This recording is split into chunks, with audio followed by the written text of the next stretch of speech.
नमस्कार दोस्तों, आपका हमारे चैनल ओमकारा भक्ति में बहुत बहुत स्वागत है। आइए सुनते हैं श्री सत्यनारायण व्रत की कथा। जो भी भक्त प्रत्येक पूर्णिमा को सत्यनारायण भगवान की पूजा करते हैं, कथा का श्रवण करते हैं, उनके सभी दुख और कष्ट पल भर में ही दूर हो जाते हैं। पुत्र, धन, सुख, समृद्धि आदि के लिए सत्यनारायण व्रत कथा का श्रवण किया जाता है। इस व्रत को करने से श्री सत्यनारायण भगवान की असीम अनुकंपा और कृपा से सभी प्रकार के मनोरथ सिद्ध होते हैं। तो आइए सुनते हैं श्री सत्यनारायण व्रत की कथा। तो बोलिए श्री सत्यनारायण स्वामी की जय, भगवान विष्णु की जय, माता लक्ष्मी की जय, सर्व देवी देवता की जय। तो सत्यनारायण व्रत कथा के अनुसार एक समय की बात है। नेमी सारण तीर्थ में शौनकादीन 88,000 ऋषियों ने श्री सूत जी से पूछा, हे प्रभु, इस कलयुग में वेद विद्या रहित मनुष्यों को प्रभु भक्ति किस प्रकार मिल सकती है तथा उनका उद्धार कैसे होगा। हे मुनिश्रेष्ठ, कोई ऐसा तप कहिए जिससे थोड़े ही समय में पुण्य प्राप्त होवे तथा मनवांछित फल मिले। वह कथा सुनने की हमारी इच्छा है। सर्वशास्त्र ज्ञाता श्री सूत जी बोले, हे वैष्णव में पूज्य, आप सबने प्राणियों के हित की बात पूछी है। अब मैं उस श्रेष्ठ व्रत को आप लोगों से कहूँगा जिस व्रत को नारद जी ने लक्ष्मी नारायण से पूछा था और लक्ष्मीपति ने मुनिश्रेष्ठ नारद से कहा था। सो ध्यान से सुनो। एक समय योगी राज नारद जी दूसरों के हितों की इच्छा से अनेक लोकों में घूमते हुए पृथ्वी लोक में आ पहुँचे। यहाँ अनेक योनियों में जन्मे हुए प्राय सभी मनुष्यों को अपने कर्मों के द्वारा अनेकों दुखों से पीड़ित देखकर सोचा, किस यत्न के करने से निश्चय ही प्राणियों के दुखों का नाश हो सकेगा। ऐसा मन में सोचकर विष्णु लोक को गए। वहाँ श्वेत वर्ण और 4 भुजाओं वाले देवों के ईश नारायण को देखकर, जिनके हाथ में शंख, चक्र, गदा और पद्म थे और वे वनमाला पहने थे, स्तुति करने लगे। हे भगवान, आप अत्यंत शक्ति से संपन्न हैं। मन तथा वाणी भी आपको नहीं पा सकती। आपका आदि मध्य अंत नहीं है। निर्गुण स्वरूप सृष्टि के आदि भूति व भक्तों के दुखों को नष्ट करने वाले हो। आपको मेरा नमस्कार है। नारद जी से इस प्रकार की स्तुति सुनकर विष्णु भगवान बोले, मृत्युलोक में सब मनुष्य जो अनेक योनियों में पैदा हुए हैं, अपने अपने कर्मों के द्वारा अनेक प्रकार के दुखों से दुखी हो रहे हैं।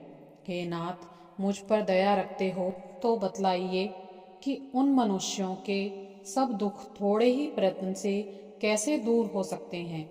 श्री भगवान बोले, हे नारद, मनुष्यों की भलाई के लिए तुमने बहुत अच्छी बात पूछी है। जिस काम को करने से मनुष्य मोह से छूट जाता है, वह कथा मैं तुमसे कहता हूँ, सुनो। बहुत पुण्य देने वाला स्वर्ग तथा मृत्युलोक दोनों में दुर्लभ एक उत्तम व्रत है।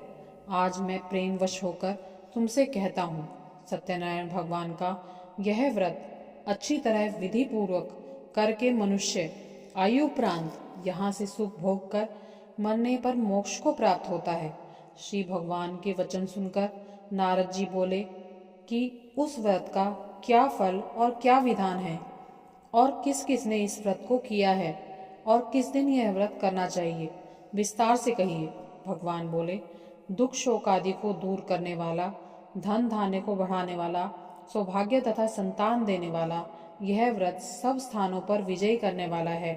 भक्ति और श्रद्धा के साथ किसी भी दिन मनुष्य श्री सत्यनारायण भगवान की शाम के समय ब्राह्मणों और बंधुओं के साथ धर्मपरायण होकर पूजा करे। भक्ति भाव से नैवेद्य, केले का फल, घी, दूध और गेहूं का चूर्ण सवाया लेवे। गेहूं के अभाव में साठी का चूर्ण, शक्कर तथा गुड़ ले और सब भक्षण योग्य पदार्थ जमा करके भगवान को अर्पण कर देवे तथा बंधु बांधुओं सहित ब्राह्मणों को भोजन करावे। पश्चात स्वयं भोजन करे, नृत्य गीत आदि का आचरण कर सत्यनारायण भगवान का स्मरण करता हुआ समय व्यतीत करे। इस तरह व्रत करने पर मनुष्यों की इच्छा निश्चय ही पूर्ण होती है। विशेषकर कलिकाल में भूमि पर यही मोक्ष का सरल उपाय है। इस प्रकार से श्री सत्यनारायण भगवान कथा में पहले अध्याय की कथा पूर्ण हुई। तो बोलो भजमन नारायण नारायण नारायण, श्रीमन नारायण नारायण नारायण, भजमन नारायण नारायण नारायण, बोलो नारायण नारायण नारायण। अब सुनते हैं दूसरे अध्याय की कथा। श्री सूत जी बोले, हे ऋषियों, जिसने पहले समय में इस व्रत को किया है उसका इतिहास कहता हूँ, ध्यान से सुनो। सुंदर काशीपुरी नगरी में एक अत्यंत निर्धन ब्राह्मण रहता था। वह भूख और प्यास से बेचैन हुआ नित्य पृथ्वी पर घूमता था। ब्राह्मणों से प्रेम करने वाले भगवान ने ब्राह्मण को दुखी देखकर बूढ़े ब्राह्मण का रूप धरकर उसके पास जाकर आदर से पूछा, हे विप्र, नित्य दुखी हुआ पृथ्वी पर क्यों घूमता है? हे श्रेष्ठ ब्राह्मण, यह सब मुझसे कहो, मैं सुनना चाहता हूँ। ब्राह्मण बोला, मैं निर्धन ब्राह्मण हूँ, भिक्षा के लिए पृथ्वी पर फिरता हूँ। हे भगवान, यदि आप इसका उपाय जानते हो तो कृपा कर कहो। वृद्ध ब्राह्मण बोला कि सत्यनारायण भगवान मनवांछित फल देने वाले हैं, इसलिए हे ब्राह्मण, तू उनका पूजन कर, जिसके करने से मनुष्य सब दुखों से मुक्त होता है। ब्राह्मण को व्रत का सारा विधान बतलाकर बूढ़े ब्राह्मण का रूप धारण करने वाले सत्यनारायण भगवान अंतर्ध्यान हो गए। जिस व्रत को वृद्ध ब्राह्मण ने बतलाया है, मैं उसको अवश्य करूँगा। ऐसे निश्चय करने पर उसे रात भर नींद भी नहीं आई। उसने सवेरे उठकर श्री सत्यनारायण भगवान के व्रत का निश्चय कर भिक्षा के लिए चला गया। उस दिन उसको भिक्षा में बहुत सा धन मिला, जिससे बंधु बांधवों के साथ उसने सत्यनारायण भगवान का व्रत किया। इसके करने से वह ब्राह्मण सब दुखों से छूटकर अनेक प्रकार की संपत्तियों से युक्त हुआ। उस समय से वह ब्राह्मण हर मास व्रत करने लगा। इस तरह सत्यनारायण भगवान का व्रत जो करेगा वह सब पापों से छूटकर मोक्ष को प्राप्त होगा। आगे जो भी पृथ्वी पर सत्यनारायण भगवान का व्रत करेगा वह मनुष्य सब दुखों से छूट जाएगा। इस तरह नारद जी ने नारायण का कहा हुआ यह व्रत मैंने तुमसे कहा। हे विप्रो, मैं अब और क्या कहूँ? ऋषि बोले, हे मुनीश्वर, संसार में इस ब्राह्मण से सुनकर किस किसने इस व्रत को किया, हम यह भी सुनना चाहते हैं। इसके लिए हमारे मन में श्रद्धा है। सूत जी बोले, हे मुनियों, जिस जिसने इस व्रत को किया है यह सब सुनो। एक समय ब्राह्मण धन और ऐश्वर्य के अनुसार बंधु बांधवों के साथ व्रत करने के लिए तैयार हुआ। उसी समय एक लकड़ी बेचने वाला बूढ़ा आदमी आया और बाहर लकड़ियों को रखकर ब्राह्मण के मकान पर गया। प्यास से दुखी लकड़हारा उनको व्रत करते देखकर ब्राह्मण को नमस्कार कर कहने लगा कि आप यह क्या कर रहे हैं और इसके करने से क्या फल मिलता है? कृपा करके मुझसे कहो। ब्राह्मण बोला, सब मनोकामनाओं को पूर्ण करने वाला यह सत्यनारायण भगवान का व्रत किया जा रहा है। इसकी कृपा से मेरे यहाँ धन धान्य आदि में वृद्धि हुई है। ब्राह्मण से इस व्रत का सारा विधान सुनकर लकड़हारा बहुत प्रसन्न हुआ। चरणामृत ले और प्रसाद खाने के बाद अपने घर को गया। लकड़हारे ने मन में इस प्रकार का संकल्प किया कि आज ग्राम में लकड़ी बेचने से जो भी धन मिलेगा उसी से श्री सत्यनारायण देव का उत्तम व्रत करूंगा। यह मन में विचार कर वह बूढ़ा आदमी लकड़ियां अपने सर पर रखकर जिस नगर में धनवान लोग रहते थे ऐसे सुंदर नगर में गया। उस रोज वहां पर उसे उन लकड़ियों के दाम पहले से चौगुने मिले। तब वह बूढ़ा लकड़हारा दाम ले अति प्रसन्न होकर पक्के केले की फली, शक्कर, घी, दूध, दही और गेहूं का चूर्ण इत्यादि सत्यनारायण भगवान के व्रत की कुल सामग्री को लेकर अपने घर गया। फिर उसने अपने भाइयों को बुलाकर विधि के साथ भगवान का पूजन और व्रत किया। उस व्रत के प्रभाव से वह लक्कड़हारा धन पुत्र आदि से युक्त हुआ और संसार के समस्त सुख भोग कर वैकुंठ को चला गया। तो इस प्रकार दूसरा अध्याय समाप्त हुआ।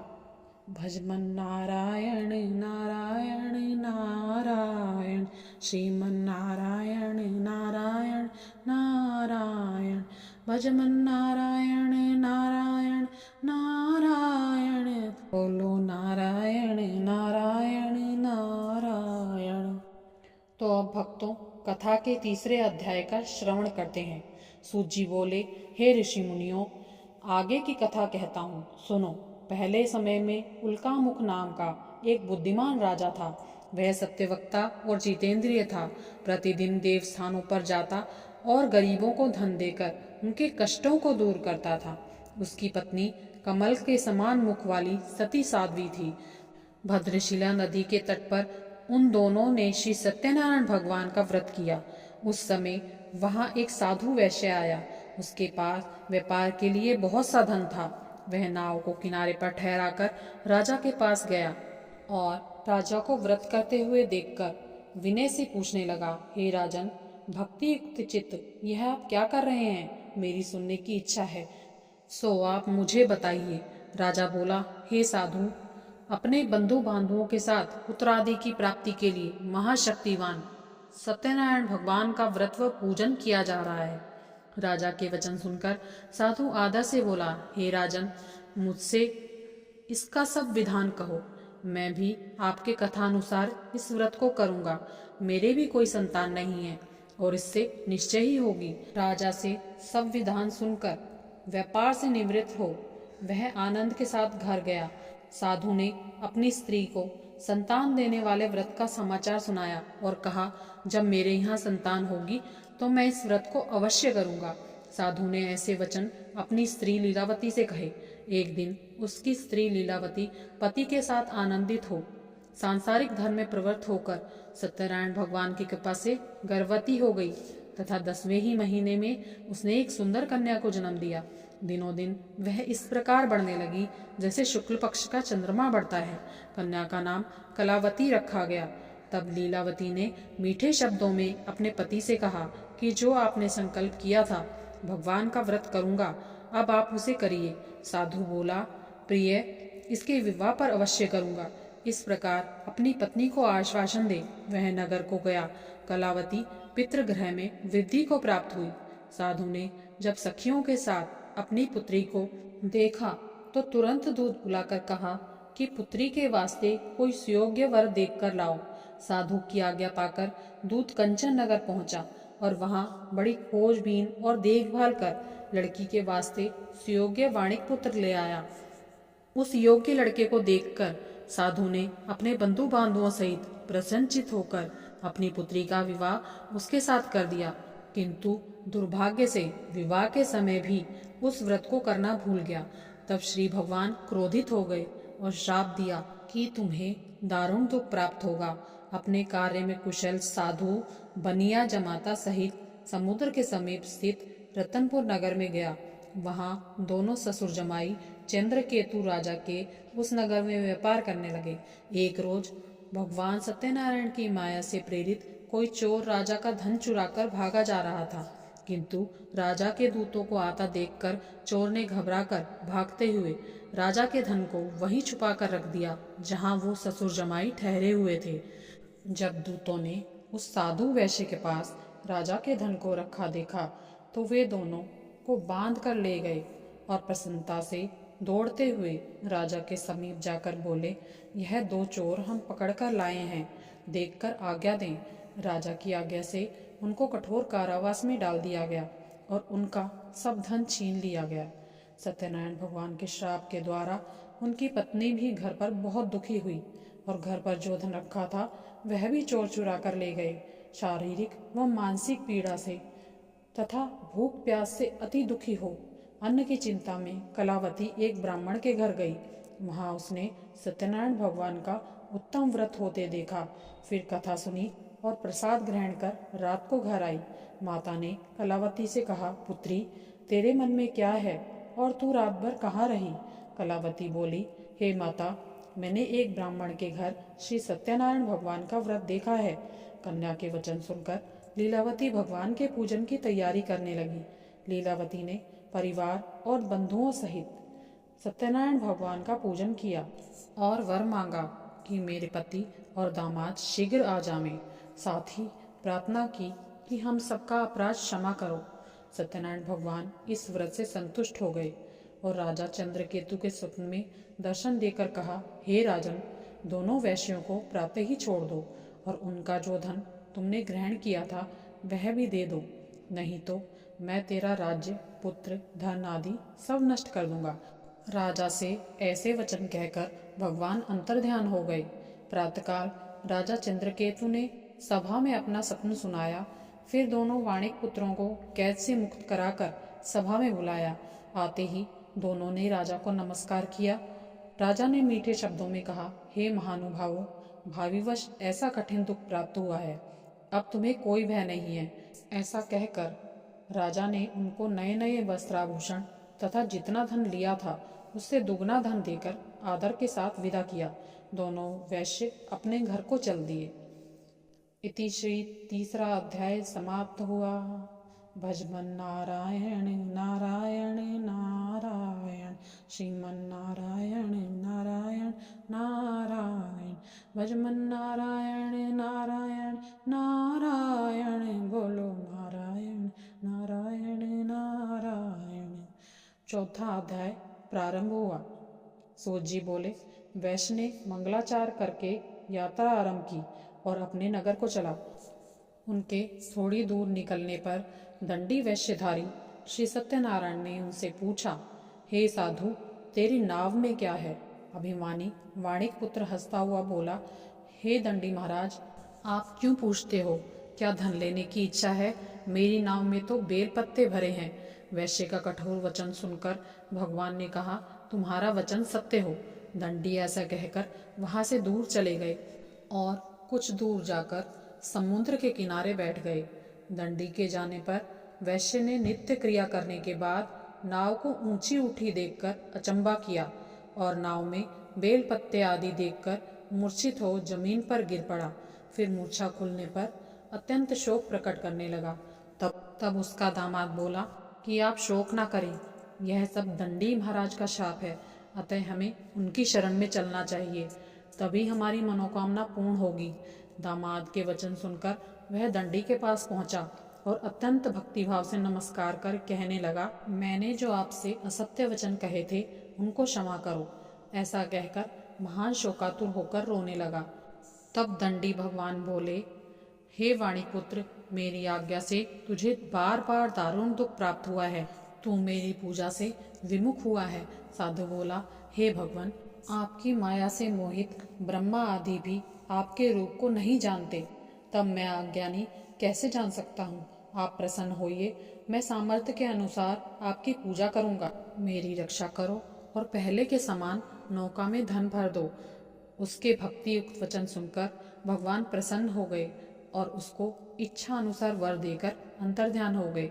तब उन्होंने नाव के पास आकर देखा, तब नाव धन से परिपूर्ण थी। फिर वह भगवान सत्यनारायण का पूजन कर साथियों सहित अपने नगर को चला। अब अपने नगर के निकट पहुंचा, तब दूतों को घर भेजा। दूत ने साधु के घर जाकर उसकी स्त्री को नमस्कार कर कहा कि साधु अपने दामाद सहित इस नगर के समीप आ गए हैं। ऐसा वचन सुन साधु की स्त्री ने बड़े हर्ष के साथ सत्यदेव भगवान का पूजन कर पुत्री से कहा, मैं अपने पति के दर्शन को जाती हूँ, तू कार्य पूर्ण करके शीघ्र आना। माता के ऐसे वचन सुन कलावती प्रसाद छोड़कर पति के पास गई।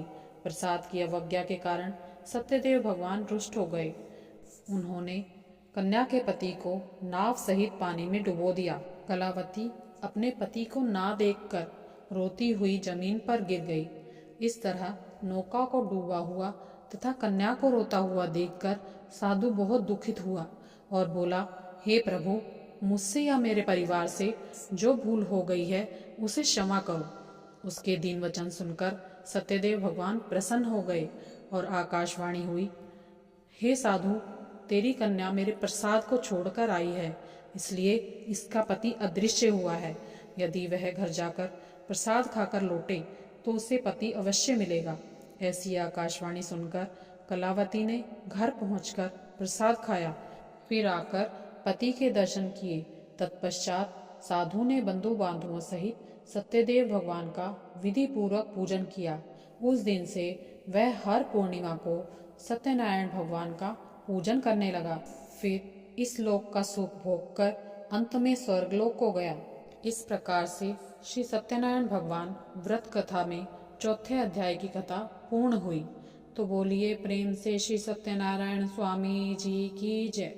भजमन नारायण नारायण नारायण, श्रीमन नारायण नारायण नारायण, भजमन नारायण नारायण नारायण, सत्यनारायण नारायण नारायण। अब सुनते हैं 5वें अध्याय की कथा। सूत जी बोले, हे ऋषियों, मैं और भी कथा कहता हूँ, सुनो। प्रजापालन में लीन तुंगध्वज नाम का एक राजा था। उसने भी भगवान का प्रसाद त्याग कर बहुत दुख पाया। एक समय वन में जाकर वन्य पशुओं को मारकर बड़ के पेड़ के नीचे आया। वहां उसने ग्वालों को भक्ति भाव से बंधुओं सहित सत्यनारायण भगवान का पूजन करते देखा। राजा देखकर भी अभिमानवश वहां नहीं गया और ना ही नमस्कार किया। जब ग्वालों ने भगवान का प्रसाद उसके सामने रखा तो वह प्रसाद को त्याग कर अपनी सुंदर नगरी को चला गया। वहां उसने अपना सब कुछ नष्ट पाया तो वह जान गया कि यह सब भगवान ने किया है। तब वह विश्वास कर ग्वालों के समीप गया और विधि पूर्वक पूजन कर प्रसाद खाया तो सत्यदेव की कृपा से जैसा था वैसे ही हो गया। फिर दीर्घकाल तक सुख भोग कर मरने पर स्वर्गलोक को गया। जो मनुष्य इस परम दुर्लभ व्रत को करेगा, भगवान की कृपा से उसे धन धान्य की प्राप्ति होगी। निर्धन धनी और बंदी बंधन से मुक्त होकर निर्भय हो जाता है। संतानहीनों को संतान प्राप्ति होती है तथा सब मनोरथ पूर्ण होकर अंत में वैकुंठ धाम को जाता है। जिन्होंने पहले इस व्रत को किया है उसके दूसरे जन्म की कथा कहता हूँ। वृद्ध शतानंद ब्राह्मण ने सुदामा का जन्म लेकर मोक्ष को पाया। लक्कड़हारे ने अगले जन्म में निषाद बनकर मोक्ष को प्राप्त किया। उल्कामुख नाम का राजा दशरथ होकर वैकुंठ को गया। साधु नाम के वैश्य ने मोरध्वज बनकर अपने पुत्र को आरे से चीरकर मोक्ष को पाया। महाराज तुंगध्वज ने स्वयंभू होकर भगवान में भक्तियुक्त कर्म कर मोक्ष को पाया। इस प्रकार से श्री सत्यनारायण व्रत कथा में 5वां अध्याय भी पूर्ण हुआ। तो बोलिए प्रेम से श्री सत्यनारायण भगवान की जय। भगवान विष्णु जी की जय। माता लक्ष्मी जी की जय। भजमन नारायण नारायण नारायण, श्रीमन नारायण नारायण नारायण, भजमन नारायण नारायण नारायण, सत्यनारायण नारायण नारायण। इसी प्रकार से जो भी भक्त सच्ची श्रद्धा से भगवान श्री सत्यनारायण भगवान की पूजा करते हैं, कथा का श्रवण करते हैं, तो भगवान सत्यनारायण जी की कृपा से उनके यहाँ सभी प्रकार के सुख आते हैं और कष्ट सभी दूर हो जाते हैं तथा सभी प्रकार के मनोरथ सिद्ध होते हैं और अंत में भगवान के धाम की प्राप्ति होती है। तो आशा करती हूँ आपको आज की कथा, आज की जानकारी अच्छी लगी होगी। अगर आपको हमारी कहानी अच्छी लगे तो हमारे चैनल को सब्सक्राइब करें और लाइक करें और ऐसी ही कहानियों के लिए आप कृपा बरसाए रखें। धन्यवाद।